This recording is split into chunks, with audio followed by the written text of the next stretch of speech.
برگشت دوباره فرزانه ناز در هنر موسیقی بعد از وفات مادرش با چهره کاملا جدید و بدور از تصور. فرزانه ناز چرا در صفحه اینستاگرامش فعالیت نداشت ولی در صفحه تیک تاکش همه روز لایف حقایق تازه و باور نکردنی درباره زندگی شخصی فرزانه ناز در کشور دبی و نشر ویدیوهای رقص فرزانه ناز جدیداً با دوست پسران هندیش. من در این ویدیو پیرامون حقایق همین ماجرا خواهم پرداخت. پس در ادامه با کانال دنیا اینفو باشید.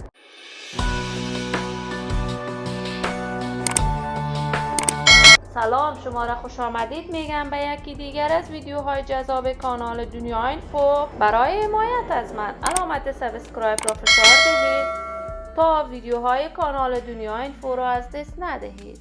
فرزانه ناز هنرمند موفق، جوان، با استعداد و توانای کشور بود. هرچند فرزانه ناز در سن نوجوانی میخواست دختر سینمای افغانستان شود، اما نتوانست در سینمای افغانستان خوب بدرخشد و درآمد خوبی داشته باشد.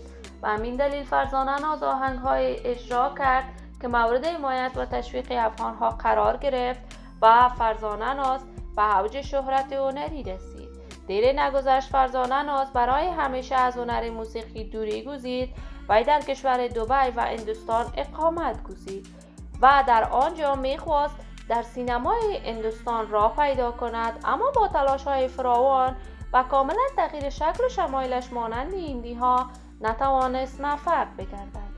فرزانه ناز در کشور دبی اکنون مصروف پیش بردن صفحات مجازیش بالخصوص تیک تاک و اینستاگرام می باشد و در طول روز در صفحه تیک تاک لایف می آید و با سلبریتی های دیگر کشور گیم بازی می کند.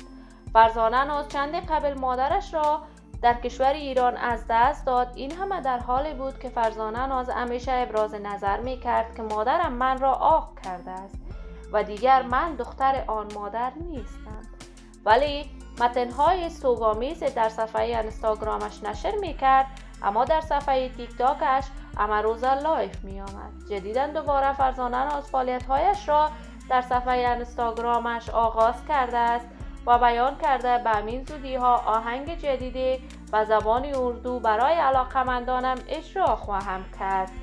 این خبر نشر شده توسط فرزانه ناز مورد حمایت و استقبال گرمی قرار گرفته است. ما هم در انتظار نشر آهنگ جدید فرزانه ناز خواهیم بود. دوستان و همراهان عزیزم، شما هم نظریاتتان را در بخش کامنت با من شریک بسازید. این ویدیو را با علاقمندان و دوستداران فرزانه ناز به اشتراک بگذارید.